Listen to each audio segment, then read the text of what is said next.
नमस्कार दोस्तों, crime story channel पर मैं राजेश आपका स्वागत करता हूं। दोस्तों, आज मैं आपको अपराध की जिस वारदात के बारे में बताने जा रहा हूं, वो वारदात हुई थी बांग्लादेश की राजधानी ढाका में। तो चलिए दोस्तों, इस वारदात के बारे में हम लोग विस्तार से जानते हैं। बांग्लादेश की राजधानी ढाका में होली आर्टिसन बेकरी नाम का एक कैफे है। उस दिन शाम का समय था। तारिसी जैन अपने पिता संजीव जैन व दो दोस्तों अंबिता कबीर व फराज अयाज हुसैन के साथ कैफे में डिनर पर गई थी। ये कैफे ढाका के दूतावास क्षेत्र में था। डिनर आया भी नहीं था कि तारिसी के पिता के मोबाइल पर किसी का फोन आया, जिसकी वजह से उन्हें जरूरी काम से कैफे से जाना पड़ गया। पिता संजीव को गए अभी कुछ समय ही हुआ था कि अचानक कैफे गोलियों और धमाकों की आवाज से गूंज उठा। पता ही नहीं चला कि कैफे में कब दबे पांव आतंकवादी घुस आए थे। ताबड़तोड़ गोलियां चलते ही कैफे में अफरा तफरी मच गई। आतंकवादियों ने गोलियां चलाते हुए कैफे में घुसकर डिनर कर रहे मेहमानों को बंधक बना लिया। उन्होंने कैफे में मौजूद मेहमानों को 12 घंटे तक अपने कब्जे में रखा। बंधक बनाने के बाद उन्होंने एक एक करके 22 लोगों को मौत के घाट उतार दिया।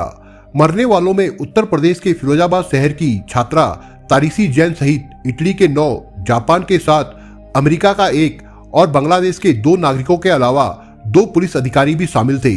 कुछ देर में सेना के कमांडो भी वहां पहुंच गए।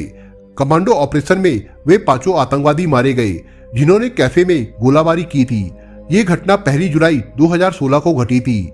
हमले के बाद बांग्लादेश में चरमपंथ को लेकर नई बहस छिड़ गई। इतना ही नहीं, देश के उद्योग व्यापार को लेकर भी चिंता बढ़ गई थी, क्योंकि देश के इतिहास में ये सबसे भीषण आतंकवादी हमला था। करीब 3 साल तक इस बहुचर्चित मामले की सुनवाई ढाका की आतंकरोधी विशेष ट्रिब्यूनल में चल रही थी। विशेष ट्रिब्यूनल द्वारा 27 नवंबर 2019 को इस केस का फैसला सुनाया जाना था। हाई प्रोफाइल मामला होने के कारण कोर्ट परिसर और आसपास सुरक्षा के कड़े इंतजाम किए गए थे। इस विशेष अदालत में इन आतंकियों को कड़ी सुरक्षा के बीच लाया गया था। फैसले को लेकर कोर्ट रूम पत्रकारों, वकीलों व अन्य लोगों से भरा हुआ था। सभी को इस फैसले का बड़ी ही बेसब्री से इंतजार था। निर्धारित समय पर विशेष अदालत के जज मुजीबुर रहमान कोर्ट रूम में आकर अपनी कुर्सी पर बैठे तो वहां मौजूद सभी लोगों की नजरें उन पर ही जम गई। ये आतंकवादी हमला इतना विवश था कि विश्व भर में इसकी गूंज सुनाई दी। इस आतंकवादी हमले ने बांग्लादेश को ही नहीं, भारत सहित कई देशों को स्तंभ कर दिया था। दूतावास इलाके में हमला होने से बांग्लादेश की छवि धूमिल हुई थी। इसके बाद पुलिस ने जगह जगह छापेमारी कर सैकड़ों संदिग्धों को हिरासत में ले लिया था। इस आतंकी हमले के तुरंत बाद इसकी जिम्मेदारी आतंकवादी संगठन इस्लामिक स्टेट ने ली थी, लेकिन जांच में ये बात सामने आई कि इन आतंकियों का आईएस से कोई संबंध नहीं था।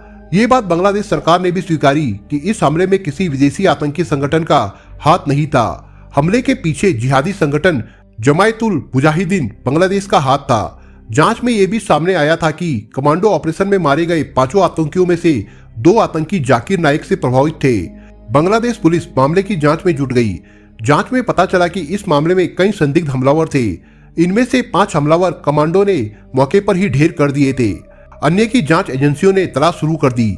अभियान में पुलिस ने अलग अलग मुठभेड़ के दौरान 8 आतंकी को और मार गिराया, जबकि 8 जीवित आतंकियों को गिरफ्तार कर लिया गया। गिरफ्तार हुए दहशतगर्दों में जहांगीर हुसैन, रकीबुल हसन, असलम हुसैन, अब्दुल सबूर, सोहिल महफूज, हादुर रहमान और शरीफुल इस्लाम मामूनूर राशिद थे। हमले में मारे गए लोगों में शामिल 19 वर्षीय भारतीय लड़की तारिसी जैन का परिवार मूल रूप से उत्तर प्रदेश के फिरोजाबाद स्थित मोहल्ला सुहागनगर का रहने वाला था। तारिसी बर्कले यूनिवर्सिटी कैलिफोर्निया की मेधावी छात्रा थी। वो वहां एमबीए कर रही थी। तारिसी के पिता संजीव कुमार ढाका में कपड़ों का कारोबार करते थे। पिता संजीव जैन बिजनेस के सिलसिले में करीब 20 साल पहले हांगकांग शिफ्ट हो गए थे। उनके 2 बच्चे थे, तारिसी और संचित। तारिसी की शुरुआती पढ़ाई हांगकांग में ही हुई थी। संचित कनाडा में इंजीनियर की नौकरी कर रहा है। गारमेंट कारोबार की वजह से संजीव जैन का परिवार सन 2007 में ढाका शिफ्ट हो गया था।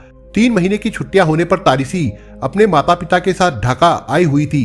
दूसरे दिन वो पिता संजीव, माँ तुलिका व बड़े भाई संचित के साथ अपने चाचा राकेश मोहन के पास फिरोजाबाद जाने वाली थी। उसका भाई संचित जैन भी कनाडा से दिल्ली पहुंच गया था। सभी लोगों को दिल्ली से फिरोजाबाद जाना था, लेकिन खाना खाने गई तारिसी दहशतगर्दों का निवाला बन गई थी। सेना के कमांडो ने लोगों को बचाने की कार्रवाई के दौरान कैफे में घुसकर 22 लोगों की हत्या करने वाले 5 दहशतगर्दियों को मार गिराया था। इनमें निब्रत इस्लाम, रिहान इम्तियाज, मीर समी, रिपान व विकास शामिल थे। घटना के बाद इन पांचों के फोटो ISIS द्वारा जारी किए गए। फोटो में ये लोग AK-47 व ISIS के झंडे के साथ दिखाई दे रहे थे। इनके मासूम चेहरों के पीछे छिपी हैवानियत का किसी को पता नहीं था। ये लोग ISIS के साथ कैसे जुड़े, इनके घर वालों तक को पता नहीं था। मृत आतंकियों के घर वालों को इस घटना के दूसरे दिन अखबारों व टीवी की खबरों से उनके मरने की जानकारी मिली। पहचान होने के बाद आतंकी के दोस्त परिचित हैरान रह गए। इनमें एक तो हिंदी फिल्मों की अभिनेत्री श्रद्धा कपूर का प्रशंसक था। पांचों आतंकी जनवरी 2016 से अपने अपने घरों से गायब हुए थे। कुछ के घर वालों ने थाने में गुमशुदगी भी दर्ज करार की थी। सवाल ये था कि आखिर किसने उनके हाथों से किताबें लेकर बंदूक थमा दी और उनके बस्तों में बारूद भर दी। हमले के दौरान तारिसी जैन अपने दोस्त अंबिता कबीर व फराज अयाज हुसैन के साथ कैफे के टॉयलेट में छिप गई थी। वहीं से उसने अपने पिता संजीव जैन व चाचा राकेश मोहन को फोन किया था। तारिसी के अंतिम शब्द रोंगटे खड़े करने वाले थे। उसने कहा, आतंकी रेस्टोरेंट में घुस आए हैं। मैं बुरी तरह से डरी हुई हूँ और दोस्तों के साथ टॉयलेट में छिपी हूँ। पापा, मुझे नहीं लगता कि मैं जिंदा बच पाऊंगी। आतंकी एक एक करके लोगों को मार रहे हैं। संजीव जैन भले ही बेटी का हौसला बढ़ाने की कोशिश कर रहे थे, लेकिन उनका दिल भी बैठा जा रहा था। सेना के कमांडो द्वारा रेस्क्यू में बचाए गए 18 लोगों में से एक हसनात करीम भी थे। उनके पिता रिजाउल करीम के अनुसार पांचों आतंकवादियों ने रेस्टोरेंट के हॉल में सभी बंधकों को बंदूक की नोक पर इकट्ठा किया। फिर उनसे कुरान की एक दो आयतें सुनाने को कहा। जो लोग आयतें सुना देते उन्हें एक ओर कर देते थे और जो नहीं सुना पाते थे उन्हें दूसरी ओर खड़ा कर दिया जाता था। इसके बाद आयतें न सुना पाने वाले लोगों की तेज धारदार हथियार से हत्या कर दी गई। इनमें तारिसी के साथ अधिकतर विदेशी शामिल थे। जब आतंकी मजहब जानने के लिए आयतें सुनकर लोगों को मार रहे थे, तब तारिसी के दोस्त इंसानियत का धर्म निभा रहे थे। तारिसी के दोनों दोस्त अंबिता और फराज ने आखिरी वक्त तक दोस्ती और इंसानियत का साथ नहीं छोड़ा था। फराज ने आतंकियों को कुरान की आयतें सुना दी थी। इस पर फराज से उन्होंने दूसरी ओर जाने को कहा, लेकिन फराज ने अपनी दोस्त तारिसी और अंबिता के बिना जाने से इनकार कर दिया। इस पर आतंकियों ने तीनों दोस्तों की हत्या कर दी थी। तारिसी जैन की हत्या की खबर मिलने के बाद उसके परिजन व परिचितों में मातम सा छा गया। पल भर में परिवार की खुशियां काफूर हो गई। घटना वाली रात तारिसी ने फिरोजाबाद में रहने वाले अपने चाचा राकेश मोहन से फोन पर बात की थी और वहां के हालात के बारे में भी बताया था। राकेश मोहन के अनुसार 3 जुलाई 2016 रविवार को तारिसी परिवार के साथ फिरोजाबाद आने वाली थी, लेकिन उससे पहले दरिंदों ने उनकी बेटी की हत्या कर दी। तारिसी की मौत के बाद फिरोजाबाद व देश में अलग अलग स्थानों पर इस घटना की निंदा की गई। कैंडल मार्च निकालकर श्रद्धांजलि दी गई। भारत सरकार की सक्रियता के कारण तारिसी का शव 4 जुलाई 2016 को बांग्लादेश से नई दिल्ली अंतर्राष्ट्रीय हवाई अड्डे लाया गया। वहां से कार द्वारा शव को गुरुग्राम ले जाया गया, जहां तारिसी के पिता संजीव जैन का घर था। गुरुग्राम में ही तारिसी का अंतिम संस्कार कर दिया गया। लगभग 3 साल तक ये मामला विशेष ट्रिब्यूनल में चला। जांच अधिकारी हुमायूं कबीर ने 113 गवाहों के बयान कोर्ट में दर्ज कराए। पुलिस द्वारा गिरफ्तार किए गए 8 आतंकियों ने अदालत में खुद को बेकसूर बताया। गवाहों के बयान और दोनों पक्षों के वकीलों की दलील सुनने के बाद जज मुजीबुर रहमान ने सबूतों के आधार पर 27 नवंबर 2019 को अपना फैसला सुनाया।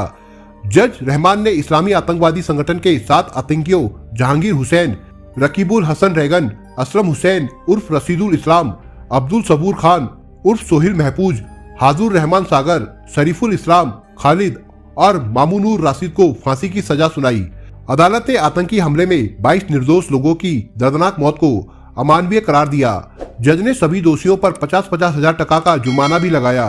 जब कोर्ट ने फैसला सुनाया तो दोषी बिना किसी पछतावे के बेखौफ खड़े थे। न्यायाधीश ने 8वें आरोपी मिजानुर रहमान को बरी कर दिया, क्योंकि अभियोजन पक्ष प्रतिबंधित संगठन नव जमायतुल मुजाहिदीन बांग्लादेश द्वारा किए गए हमले में उसके संबंध को साबित नहीं कर सका था। अपने फैसले में न्यायाधीश ने बांग्लादेशी मूल के कनाडाई नागरिक तमीम चौधरी को हमले का मास्टरमाइंड बताया, जो हमले के बाद राष्ट्रव्यापी आतंकवाद रोधी सुरक्षा अभियान के दौरान मारा गया था। आतंक रोधी शाखा ने आतंकी हमले की 2 साल की जांच के बाद पिछले साल जुलाई में अदालत में चार्जशीट दाखिल की थी। फैसला सुनाए जाने के बाद सरकारी वकील गुलाम सरवर खान ने पत्रकारों को जानकारी देते हुए बताया कि मामले की जांच में पता चला कि दोषियों ने आतंकवादियों को धन मुहैया कराया था, हथियारों की आपूर्ति की थी या फिर हमले में सीधे तौर पर शामिल लोगों की मदद की थी। उनके खिलाफ जो आरोप थे वे साबित हो गए। जिन 7 आतंकियों को सजा सुनाई गई है वे हमले की साजिश में शामिल थे। कोर्ट ने उन्हें अधिकतम सजा सुनाई। सभी दोषी करार दिए गए अपराधियों का संबंध जमायतुल मुजाहिदीन बांग्लादेश से था। ये संगठन बांग्लादेश में सरिया कानून लागू करना चाहता था। फिरोजाबाद के सुहागनगर में रहने वाले तारिसी के ताऊ राजीव जैन को 27 नवंबर 2019 की शाम ये खबर मिली कि ढाका के रेस्टोरेंट में आतंकी हमला करने वाले 7 आतंकियों को विशेष अदालत ने मौत की सजा सुनाई है, तो उनके दिल को सुकून मिला। बेटी को खोने का गम आज भी परिवार के सदस्यों की आंखों में झलकता है। दोस्तों, आप अगर चैनल पर नए हो तो आप चैनल को सब्सक्राइब करने के साथ कमेंट बॉक्स में इस कहानी के बारे में अपने विचार जरूर लिखिएगा। मिलता हूं एक नई कहानी के साथ, तब तक के लिए अपना ख्याल रखिएगा। धन्यवाद।